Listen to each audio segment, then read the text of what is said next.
expectations can be realistic. I think they're still a playoff team. As far as getting to the Super Bowl, particularly in the AFC, I don't know if this is the year. I know it's not.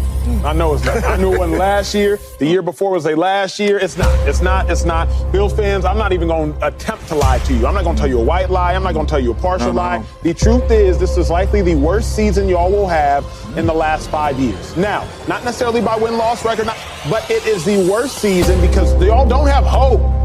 You don't have enough talent to compete. The game of football is about talent, y'all. Dog got to beat the other dog on the opposite side of the field, and the Bills have run out of dogs. Stephon Diggs is gone. Hopefully, Keon Coleman can step in and step up, but he gone. Poyer and Micah Hyde, they're gone. Milano coming off a knee injury. Von Miller, his Hall of Fame career resume, his Hall of Fame talent on the field, we haven't seen it in 2 years now. Tre'Davious White, he gone. Everybody's gone. Everybody's gone. Gone. All of them. Okay. Yeah, they're all heartbroken here in Buffalo. Things that get him in trouble because he think he can throw a football through a hurricane. You ain't set the fuck down. You can't even run a route right. Get the fuck out of here. Bill's window is closing. Only time will tell. Look, at the end of the day, this is Josh Allen's offense, right? Like you're gonna put together the offense around the guys that you got. So for us to just say, hey, we're just gonna scrap everything and everything was broken, that wasn't the case, right? And so there'll be some elements of things that I believe in, but it's more of like, tell me who we have on our football team and the guys that they can do well, and we're gonna do that. Everything we do, we're trying to win. We live in the deep water. We live in the deep water where it's uncomfortable, where it hurts a little bit. Look where we live. I'll see you later. I'm going home. And I'm not talking about playing hard. Everybody talks about playing hard. I'm talking about playing it your guts. I'm talking about from the bottom of your feet. I'm talking about seeing sparks in your eyes. And it hurts. I'm talking about straining for that logo on the side of your helmet and not the name on your back. Because we know what it represents. No one circles the wagons like the Buffalo Bills. Go Bills!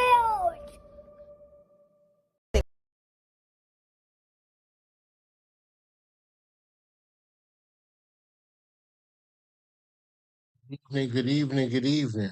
Welcome to another episode of Coast to Coast. I will be joined shortly by my co-host, Beyond 716. We appreciate everybody that's pulling up and talking to us. We're going to talk a little bit about the Bills. As usual, the rookies report to camp today, so football is officially upon us. The guys, the training camp starts. I want to say next week on Monday, I believe training camp begins. But the football season is actually here, and I'm glad. I'm glad about it. I can't wait till these guys get the pads on. I can't wait to see this team go out there and compete. I think they're severely underrated right now. I think a lot of people are writing the Bills off. I think the talent that we have on the roster is not getting it's not getting the love that it should get, but that's fine. We do this every year. We go through this, and we end up showing teams or showing the rest of the league that the Bills are one of the elite teams in this league. Josh Allen's an elite quarterback, the number 2 quarterback in the league, and every time 17 takes the field. Every time McDermott has his guys on defense, he's calling that defense. We got a great opportunity to win that football game. So looking forward to watching this team perform. And yeah, I'm ready, man. I'm ready to get it. I'm ready to get it. I'm ready to get it going. I'm ready to see exactly what this offense looks like after last year. We had to run off those 6 games. I think it was 5 out of 6 or 6 games in a row in order to make it to the playoffs. Capped off with that win in Miami. Taylor Rapp with the game-winning interception. Yeah, man, we're looking forward to really seeing how these Bills get it popping this year. Not just training camp. Not training camp is not the only thing that's going on right now. Oh, what's going on?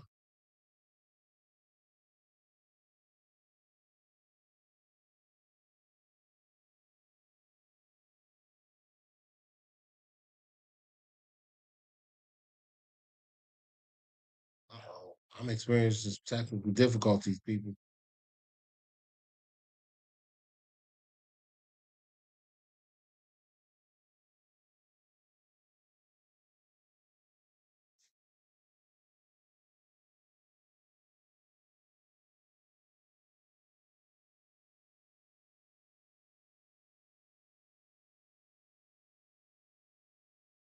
Wow. Wow.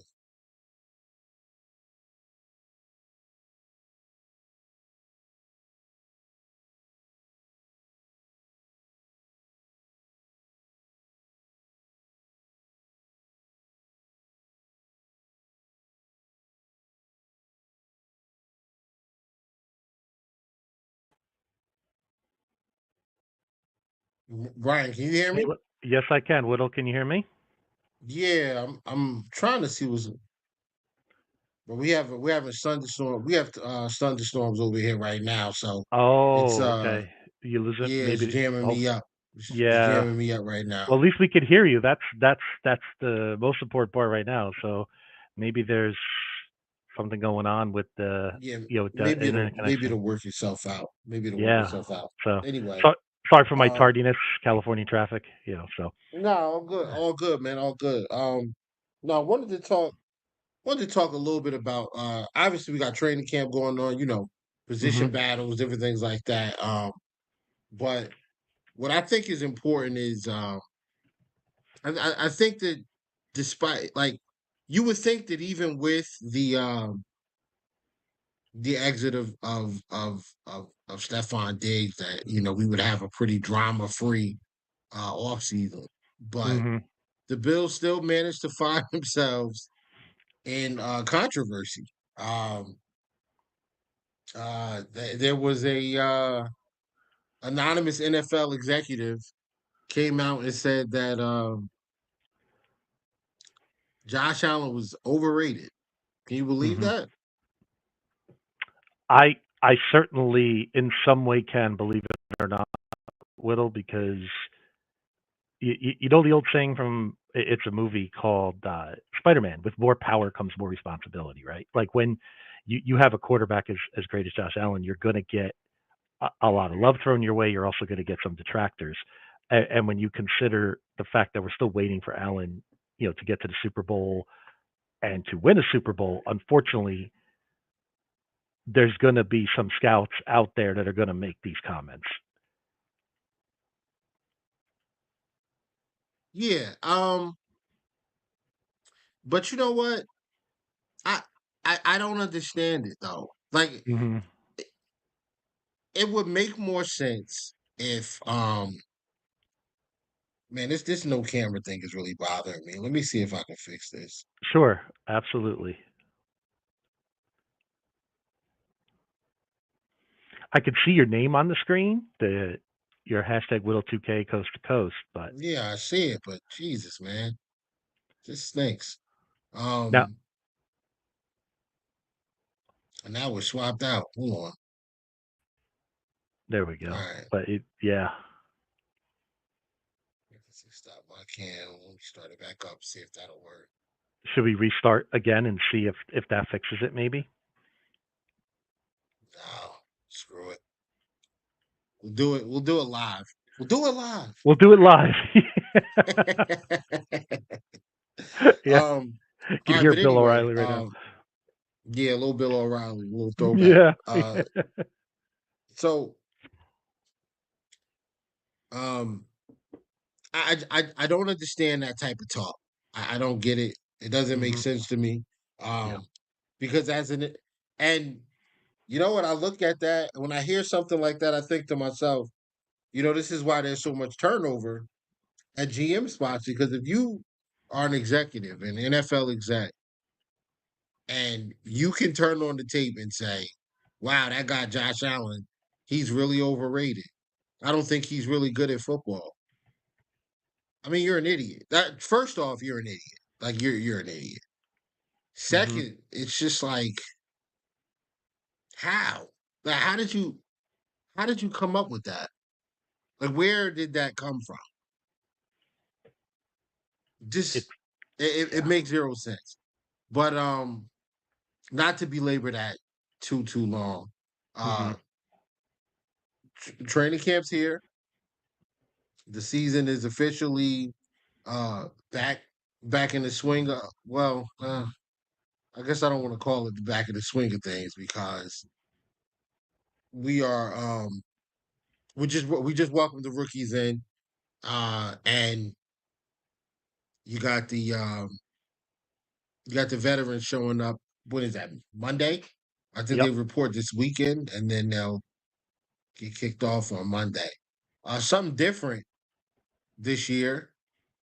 Joint practices. How you feeling about that? I like it, especially considering the battles we have and some of the positional battles we're going to have in key spots. I think Right. it's probably good timing in that respect. I think it's Yeah. anytime you could drum up more competition, and I have no issues with that whatsoever. Yeah. I think normally over the last few years, this was something that the Bills did not do. They did not have joint practices. They would not do that. Um, I like them doing it now though. You want to see your guys against NFL talent. Hmm. And it's easy to you go up against your own teammates. You're going hard, but you're not going as hard as you would in a game.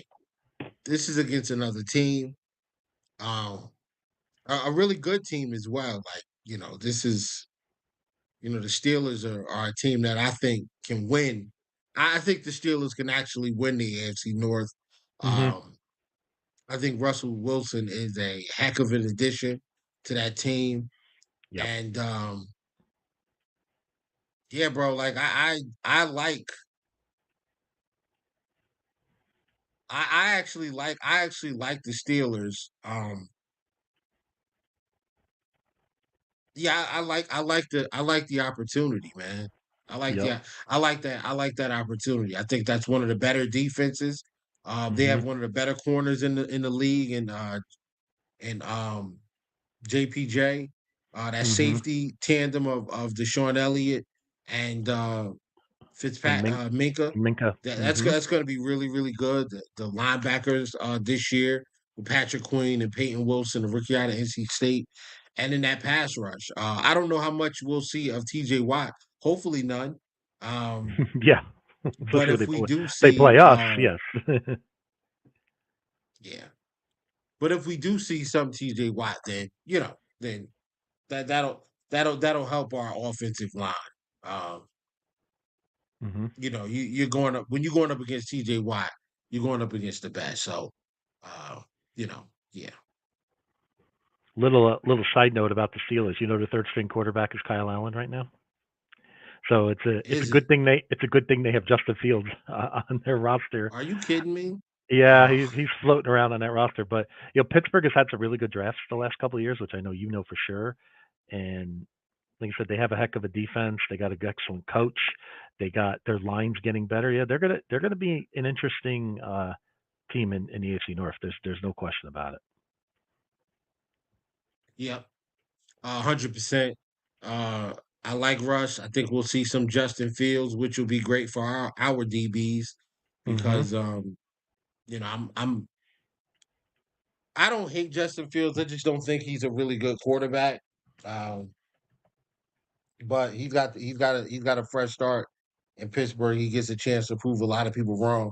I definitely am excited about seeing our offense, our receivers versus that secondary versus that defense.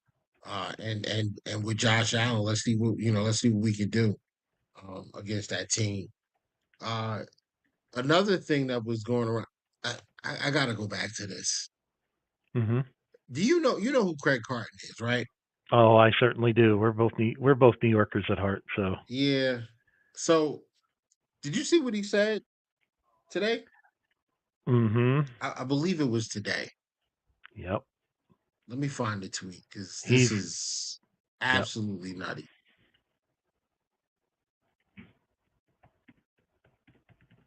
Oh, somebody tagged me in something. Uh oh. Oh yeah. All right. So let me find this tweet. Let me find it. Mm-hmm. Yeah, wait, hour.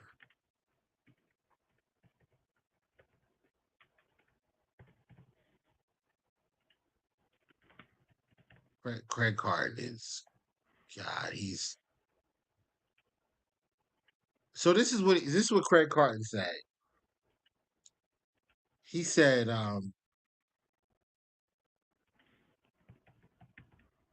Brandon Bean is now setting the stage for one of the all-time dumbest trades in the history of the NFL when the Buffalo Bills decide to part ways with Josh Allen. Now, the first thing I thought he was talking about was trading for Devontae Adams. That's what I thought he was talking about at first. When I first started reading it, I'm like, all right, Devontae Adams probably is a dumb trade because he's due like $35 million over the next 2 seasons. Who wants to pay that when we Mm-hmm. just got rid of a number one receiver who was making a ton of money over 30 and wasn't playing, didn't really give us much in the playoffs. Not that I think Devontae would do, I think Devontae would be excellent for this team. But Mm-hmm. wow, this guy says Brandon Bean is now setting the stage for one of the all-time dumbest trades in the NFL when the Bills decide to part ways with Josh Allen. Craig Carton believes the Bills GM could be the anonymous NFL executive who called Allen overrated. Hmm. What did they Is do to it? Craig Carton in federal prison? Because, good God, man. I have no idea. But what have the Bills done to Craig Carton? Right? I mean, dare I say, did he lose a lot of money on our Buffalo Bills at some point? I mean, I'm going to say, but maybe that's the explanation. I mean, true It's gamblers, something. never forget their bad beats. So anything is possible. Man, it's So got that, to be something. I hmm don't I don't understand that. yeah, Um, I but just think we're the targets, right? I mean, because of the right. players we lost and the name recognition, they're some of these quote experts. I'm not even going to call them experts. Personalities from other markets that don't follow this team as close as we do are going to make these statements for likes, for retweets, for Bills fans coming after them in their mentions and whatnot. So that's what I think they're definitely doing at this point. I have no other explanation. Yeah, it just I don't know. It just doesn't make a lot of sense. Hmm. It's silly. There's no. You know what he reminds me of? He reminds me of people on Spaces. There's usually no Hmm. there's no rhyme or reason to why they say or do the things that why they say the things that they say. They just say Hmm. it because it pops up in their head, and it Yep, usually makes absolutely no sense. Um, but why let the truth stop a good narrative, right? that's right. Oh man. So what Yeah, else we got? I mean, July is really wild takes month, isn't it, Whittle? From what we've seen the last few years, and it's not just exclusive to the Bills, right?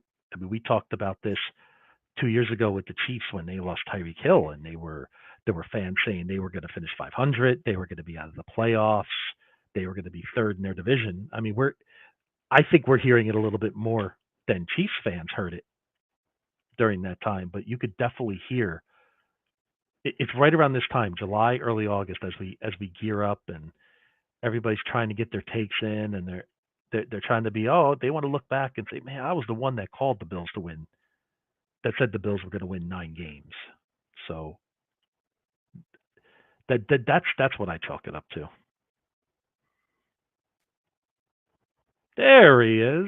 Now we got Little back, but now I can't hear you. So we're 1 for 2. But you are muted right now, Whittle. All Just right, to there let we you know. go. We good There we now? go. All right, we're All right, now we're cooking. we are Now we're back. cooking with gas. All right, there we We go. are back. Yes, We are back, indeed. baby. All right. Okay, I tried to check some messages, man. That's it. Yep. So what's up, Tommy? What else we got? What's up? What else is in the news? All right, so I've been listening to a lot of pods, man.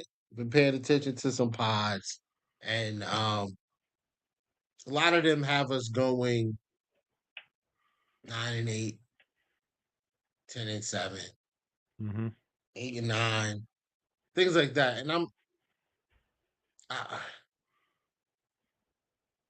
am I being a homer just by thinking like we actually should win? I think we should win 12 games. I No, don't see why we shouldn't win 12 games. I think if you look at the schedule, there are some tough stretches on the road that we have, right? Especially early. That was at week 4, 5, and 6. Whittle. We have, we're at Houston, at the Jets on Monday night.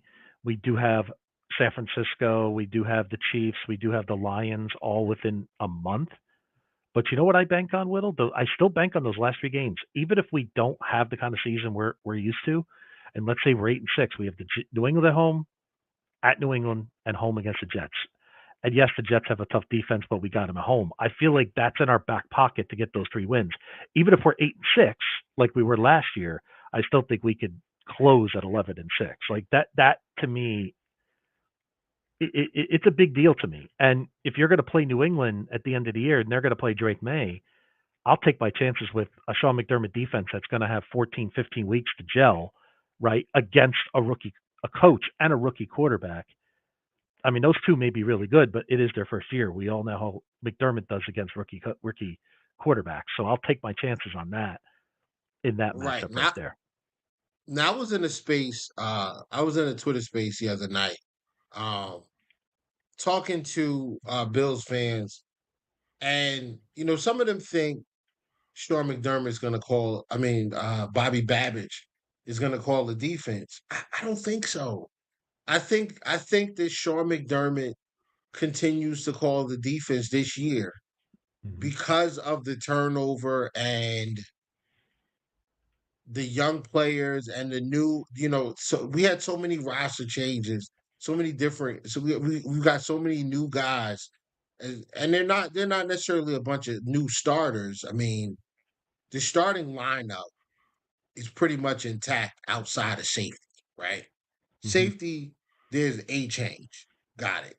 What's going on with my light?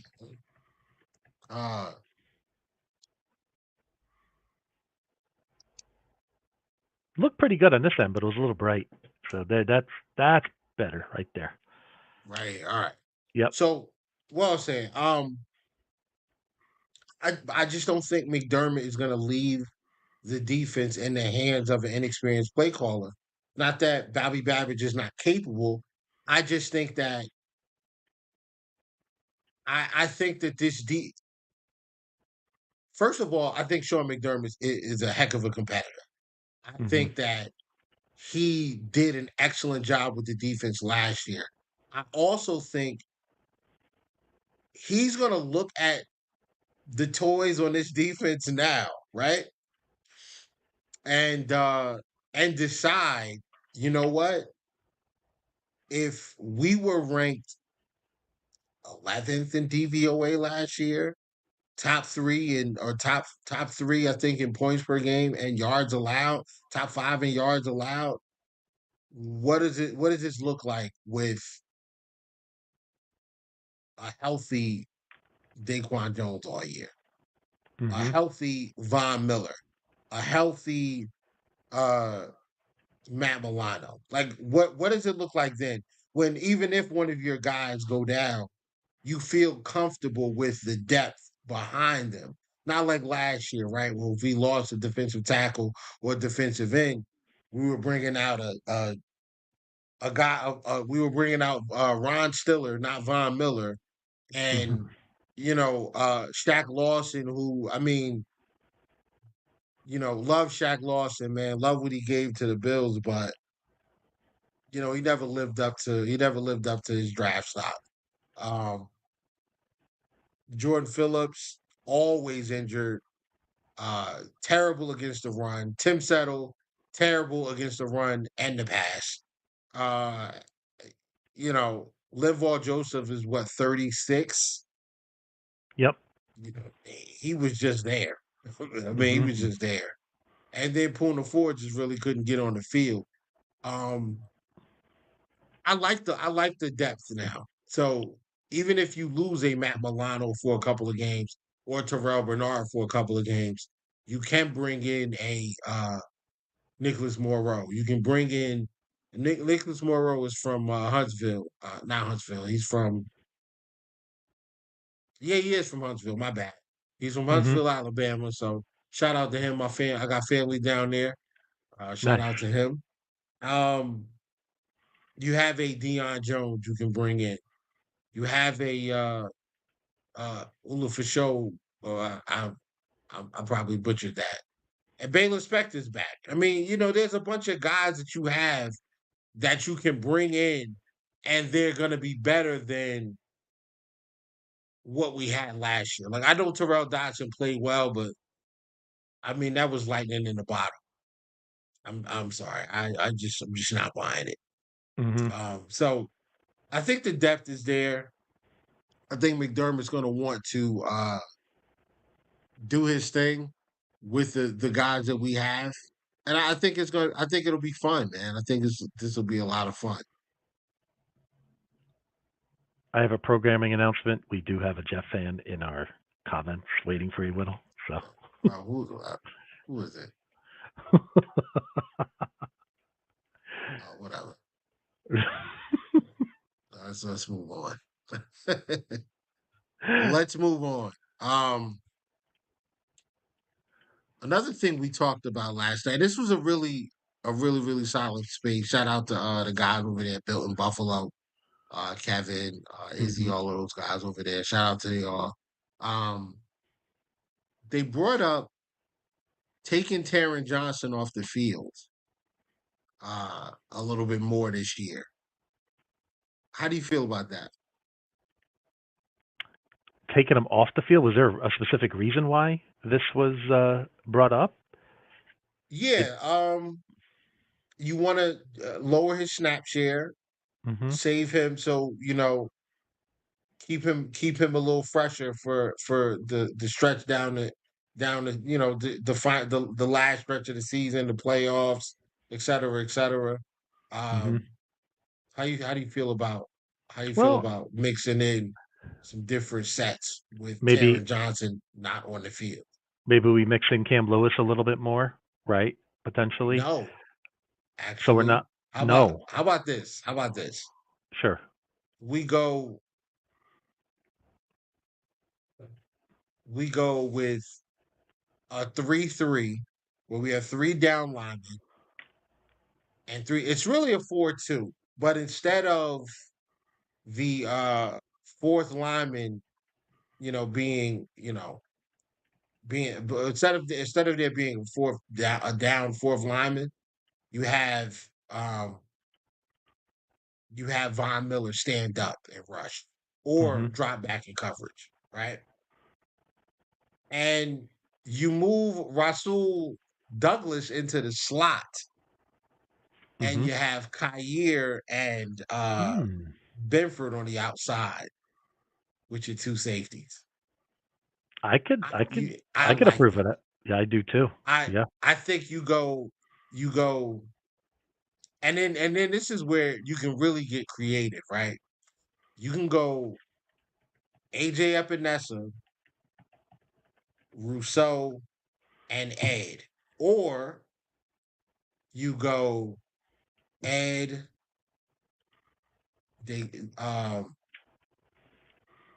you go Ed, Carter, Epinesa, or Rousseau. I'm not taking Rousseau. Like Rousseau's on the field unless he's tired, right? I want Rousseau on the field Mhm. because he's 6'6", 6'7", with long arms and athletic as all hell.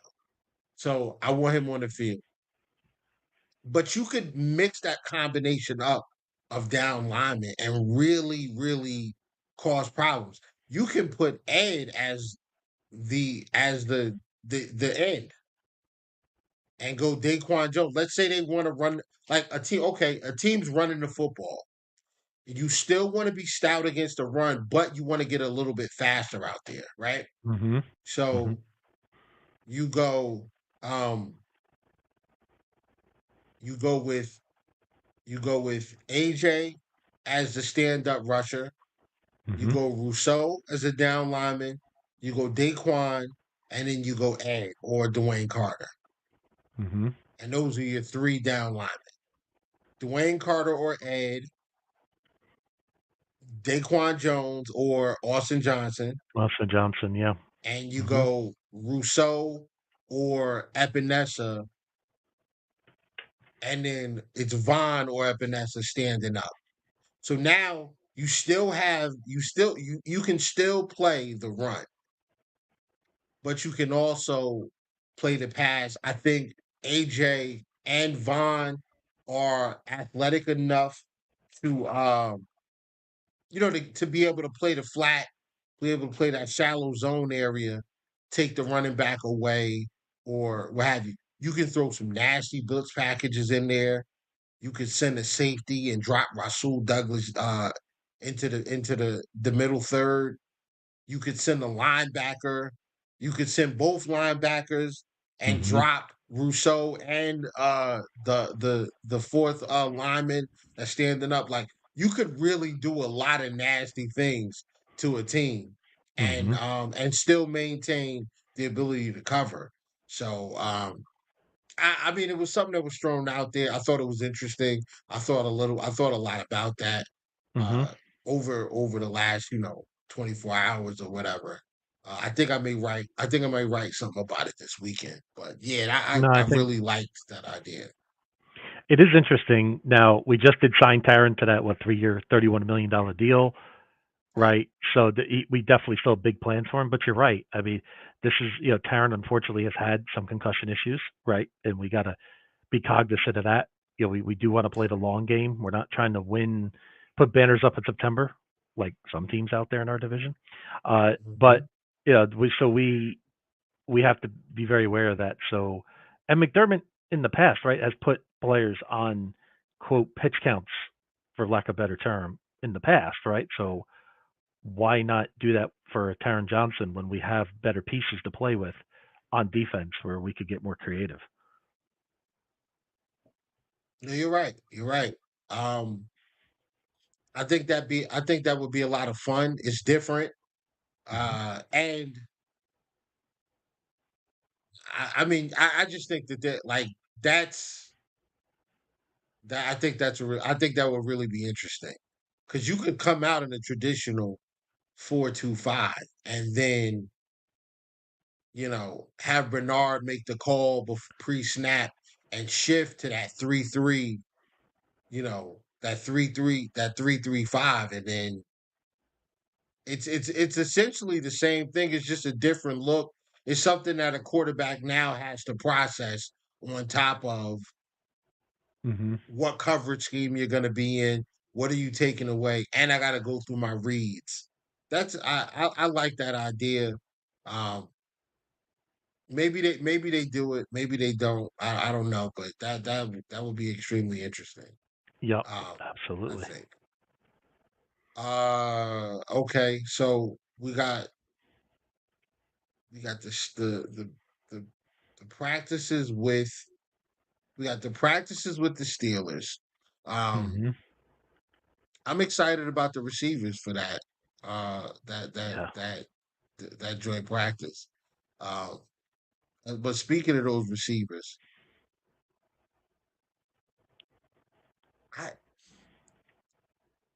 I'm gonna say something that is probably gonna get a lot of pushback. Okay. Um, but before I do that, let me ask you this. We know Curtis Samuel starting, right? Mm-hmm. $8 million a year, I think it is, 3 years. Yep. He's starting.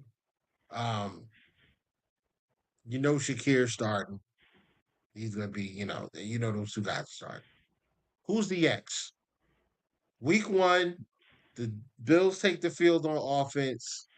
Josh, James Cook, Curtis Samuel, Khalil Shakir, Dawkins, I would David say Edwards, I think, McGovern, Torrance, Mhm.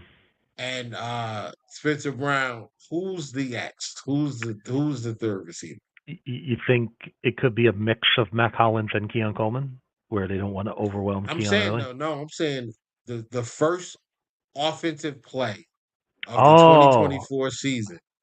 Who is that X receiver on the field? ooh, who is that first receiver? I mean, are you counting tight ends at this point? Or are we going Dalton Kincaid?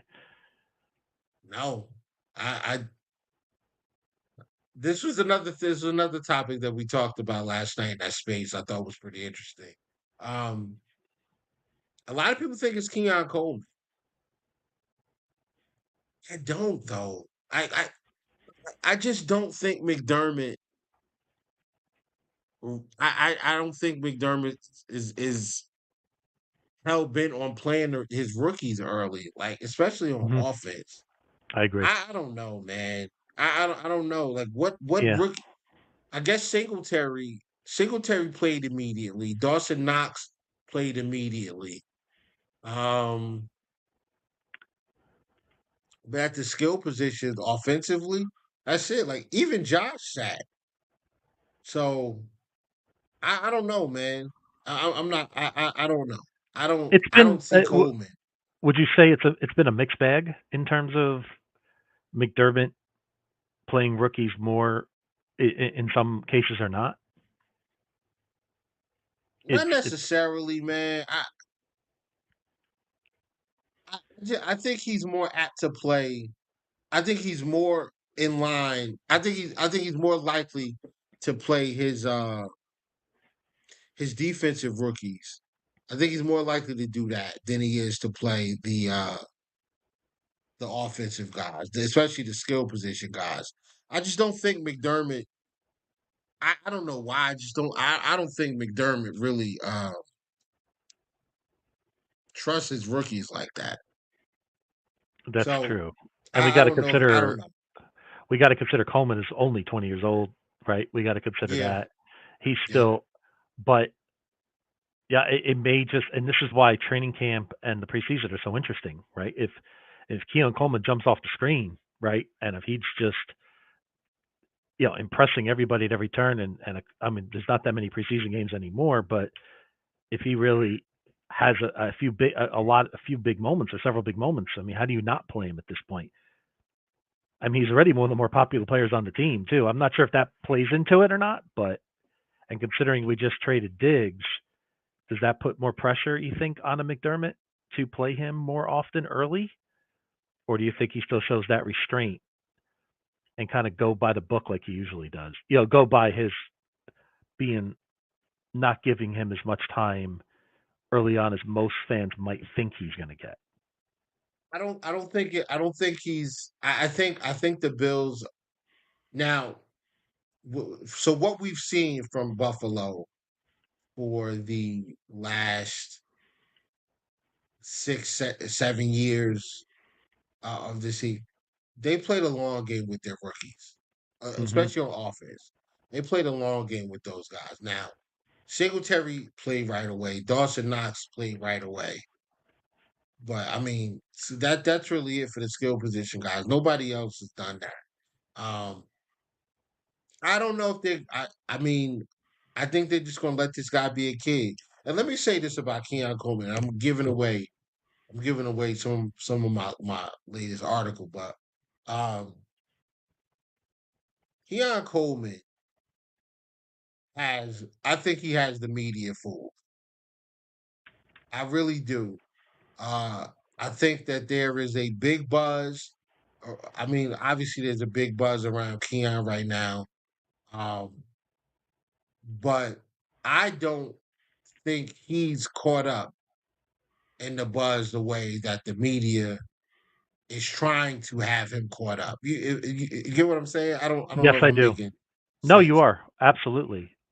Yeah, I mean, I think Keon is more grounded um than most 20-year-olds. I don't think mhm, that I don't think that him starting would be too much for him. I think I actually think the longer they hold him out, the more detrimental it is. I feel like uh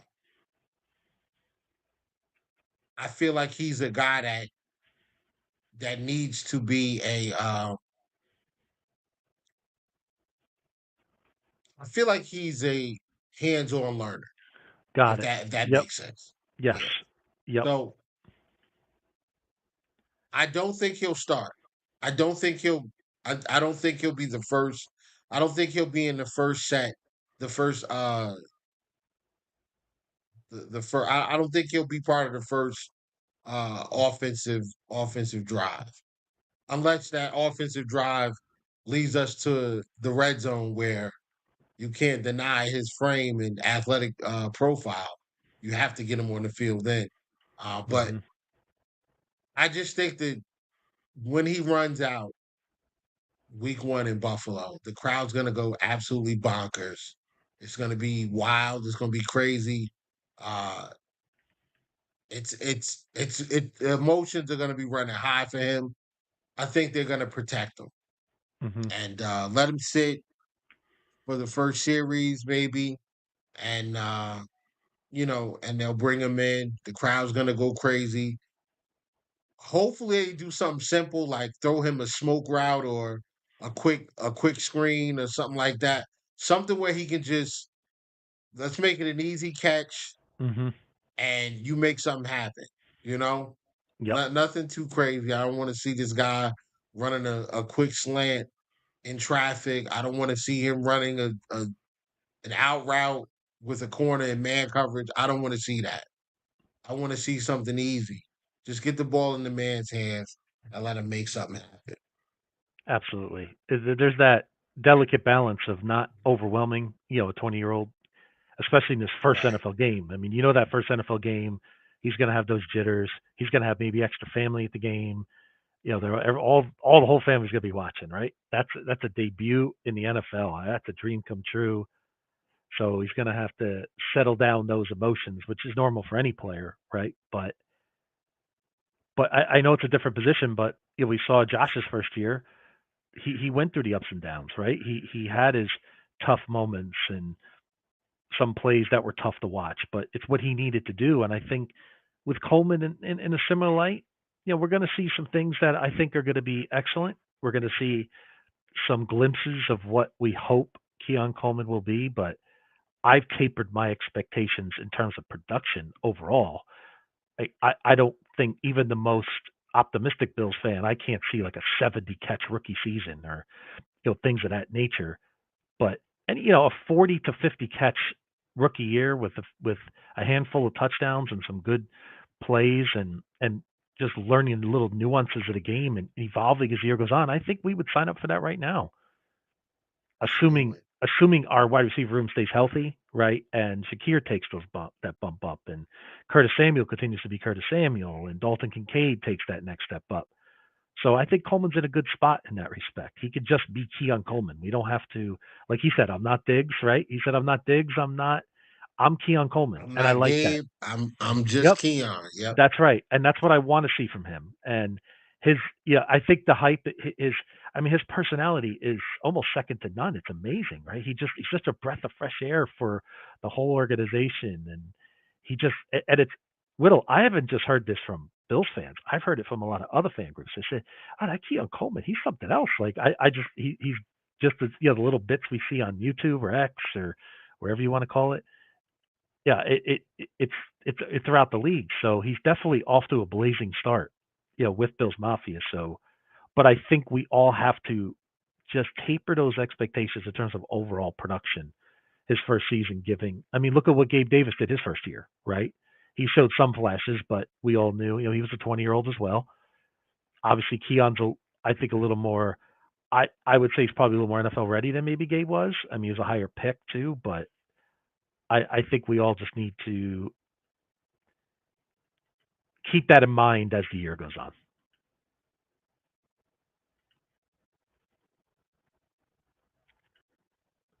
I listened to some pods that have Keon getting like 80 targets, rookie of the year type stuff.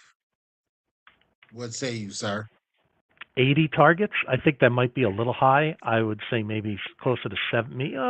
Maybe not super high, but what would you say? Maybe low 70s, 70 to 80 is about right. I think he gets less than that. I think he gets like 60, 50, Yeah. between 50 and 60 targets. Yeah. I mean, just think about it. Like Gabe's first year, I think Gabe got around like 30 targets. Yeah, I'm gonna actually try to verify that. I was trying to think of some other receivers that are I think similar he to got like, Coleman. yeah, I think he got like 30 or 40 targets. It Oh, was somewhere actually, in that you'll range. be a little surprised, Whittle. 2020, 62 targets, 30, Really? 35 receptions, 599, 7 touchdowns his first season. Wow. So maybe maybe it isn't unrealistic to think 70 could be for Keon Coleman, right? But I Yeah. think I'm a little surprised. I guess he had 35 receptions. Maybe that's why I was thinking like you, it was lower. Then he had 63 targets in year 2, and then he went up to 93 in 2022, Right. and that's when he had his best season in terms of yardage Uh, and whatnot. right. Okay. So I think the guy who gets the most targets out of the wide receivers this year is probably going to be Shakir. I think Yeah, Shakir is going to have the most targets at wide receiver. Yeah. I listen. I'm going to say this now. It's time. It's time for me to say this. Listen. I think Shakir is trending in the direction of being a number one. hmm I think that he's trending in the direction of being the number one wide receiver for this team. And I think he's going to do it in the slot. Yep. I could see that. That's what I think. Much like Amon St. Brown or what was it? Amon Ross St. Brown, right? Yep. He hmm is, he's the slot guy in Detroit, but he's the guy in Detroit. I hmm think that's what we're going to see from Shakir. Shakir I is would. going to be the guy. And I don't know if that means that he transitions to more of a boundary um, versus the slot, because I think Curtis Samuel in the slot or MVS, like I think the slot should be interchangeable on hmm this roster this year. But we are going to need I think we do need a boundary guy who can win consistently. hmm I think that Shakir, um, I don't know how you feel about it, but like I think Kincaid gets the most targets. Like hmm if I had to compare, and when I make this comparison, I'm not saying these guys are on the same level as the guy I'm comparing them with. I hmm think that Shakir's going to see the lion's share of the targets, which would hmm make him the Diggs replacement. I remember like when he got drafted and watching him play like in the preseason, like, man, this dude, like, he reminds me of Diggs so much. Like just the way that he attacks the route and his hands are like they're so short. I said this guy reminds me a lot of Diggs. I hmm think he's the guy that not necessarily a number one that's going to be on the boundary, and you expect him to go up against number one corners and win all the time. I don't know if that's what we see from him. hmm but I think he's the main target getter. Kincaid's Yep. the new Beasley. Kincaid's going to be the safety blanket. He's going to be the guy that when Josh is in trouble, find Beasley, find Kincaid. That's going to be the guy that he goes to. I think Yep. Samuel's going to be the juiced up McKenzie. I think you'll Mhm. see. Yes. I think you'll see Samuel kind of fill that Emmanuel Sanders / McKenzie role. Like if I could take both of those guys and put them together into one player, I think that's what you're going to get out of Samuel. A guy who is going to who can find his spot in zone. He's going to stress the zone and because of his speed. So he'll get to his spot and Josh has no problem delivering the football Hmm. in between the especially if you're gonna run cover three. Like Josh is not shy with attacking between your two of your deep zone guys. He's not Hmm. shy about it. So Absolutely. I can see Samuel filling in that type of a role where he gets off the line, gets in that scene, and it's over before it started, right? The Yep. pass is there. He's fast. He catches it. There's nothing you can really do about it. But then Absolutely.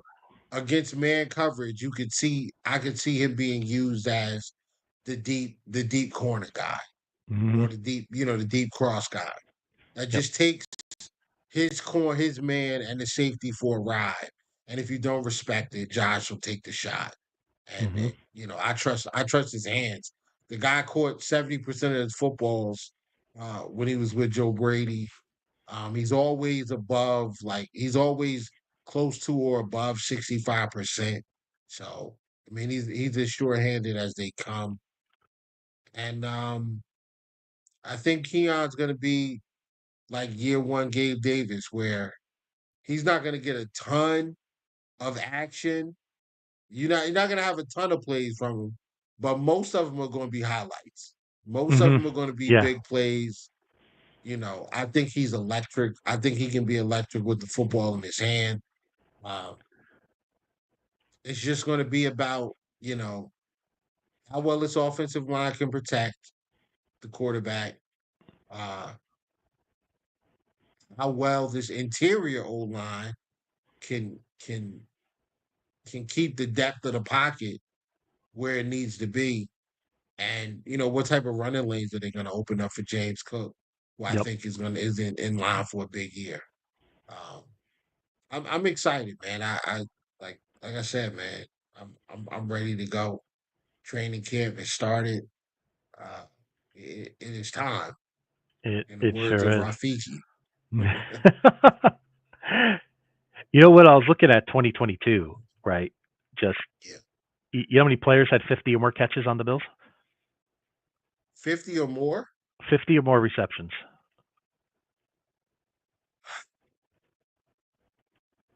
2022. 2022 was a big year for us. In terms of wins, losses, we had a great offense, Give me 13 wins.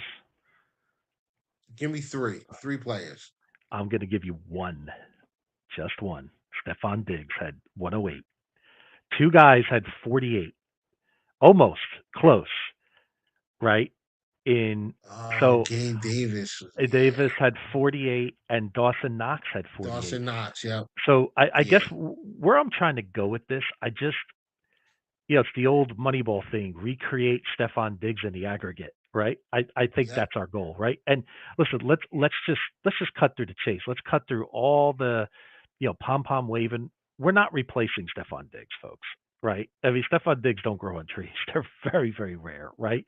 Stefon Diggs Right. was an elite wide receiver. I don't care how much smoke people throw at him and they talk about whatever. You can't deny his production on the field. But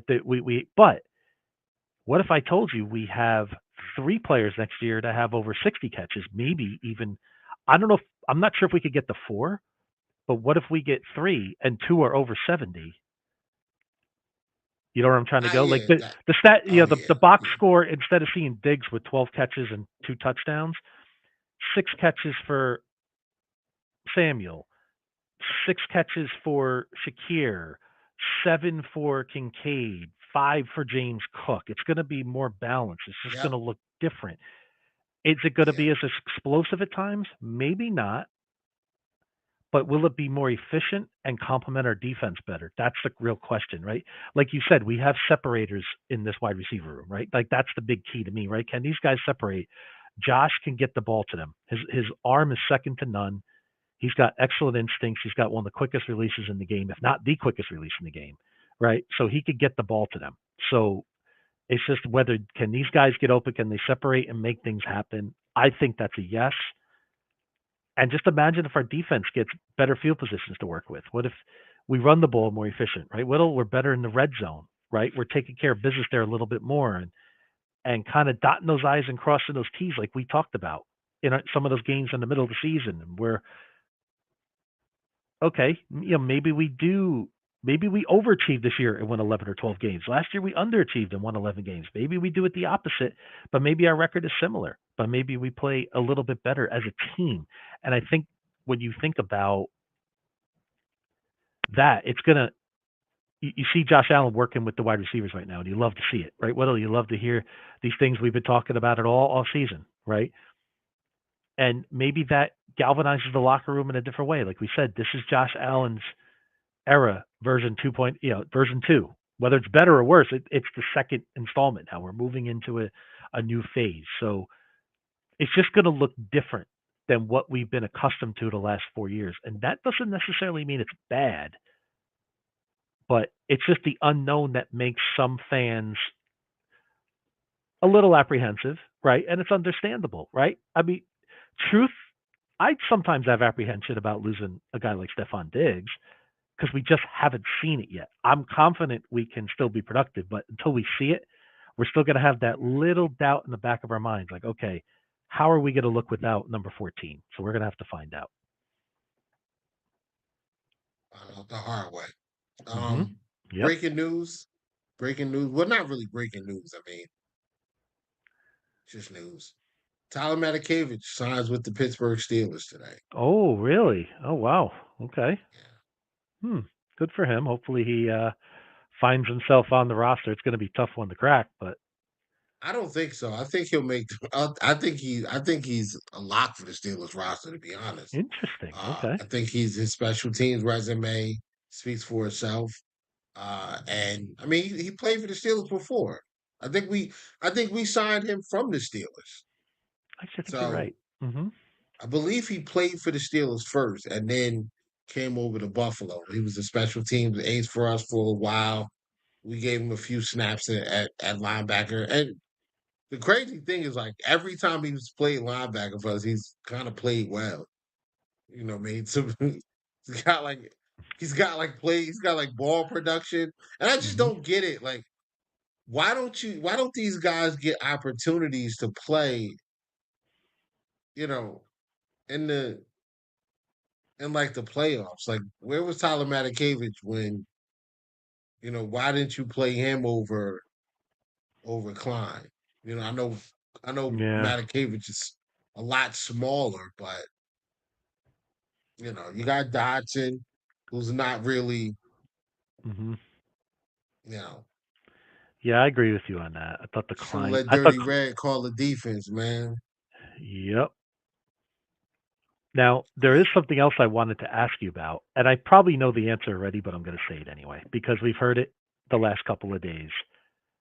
I don't think this is going to happen, but do you think there's any way the Bills consider Brandon Ayuk at this point? No, I didn't think so either. And he wants $30 million, bro. Yeah. I would love for them to do that, but I would if the price was right, I would not object to a rental if that was a possibility. Like where we could say, okay, Brandon, you're going to play with the second best quarterback in the NFL for a whole year. Right? Josh is going to get you the ball. He's going to help you numbers. If you want to take it elsewhere, if you help us get that Lombardi, you could do whatever you want. Right? But that's a risk. That's a risky move in today's NFL to just give up. I mean, what would the price would be? At least a second round pick, right, or maybe even more.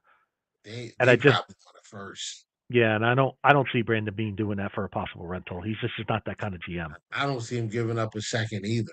To be Yeah, honest with you. yeah, I agree with you, and I think there's other suitors that probably fit that better for Ayuk, where he'll get his money, which again can't blame a player, but just too bad we couldn't rent him and say, hey, maybe you'll get paid, maybe not, but we make no guarantees. But it would make us a lot better football team this year in 2024.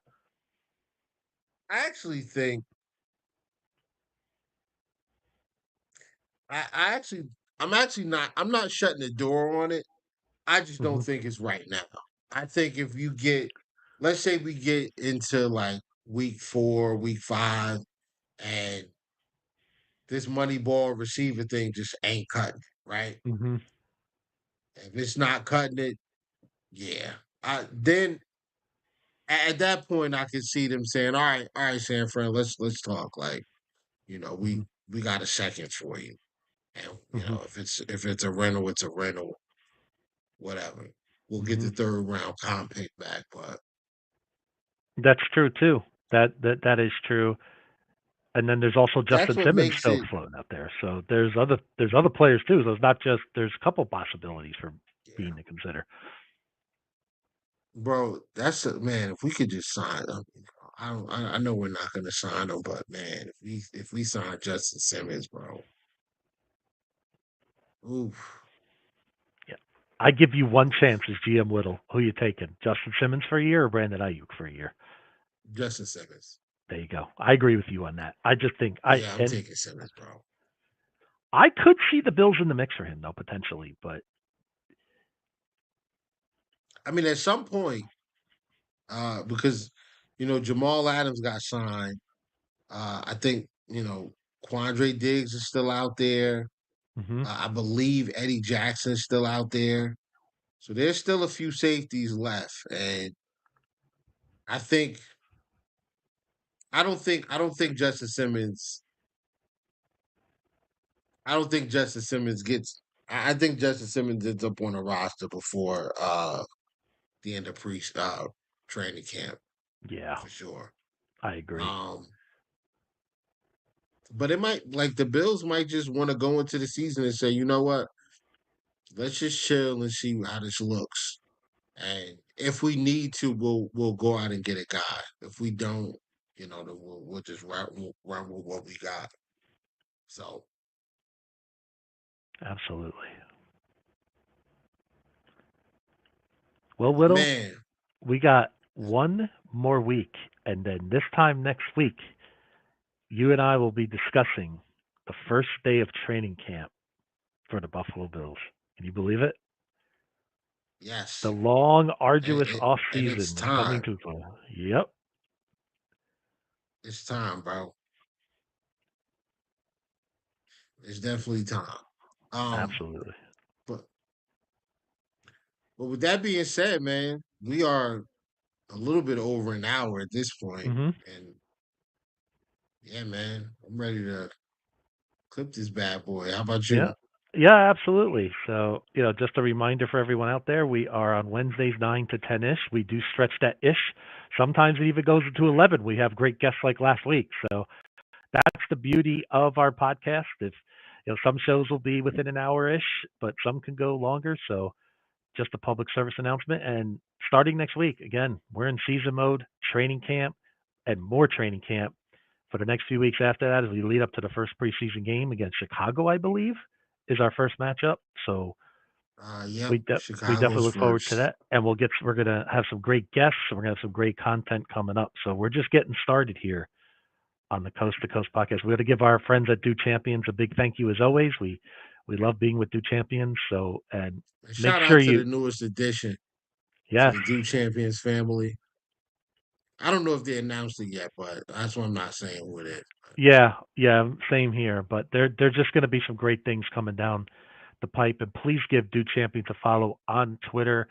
And if you could follow, like, and subscribe to us on the Do Champions on YouTube or the Coast to Coast NJ channel on YouTube, we would love that. We appreciate it. All Alrighty, folks. That's it. And that'll be a That's wrap. all. And we'll see everybody next week. And go Bills. Go Bills.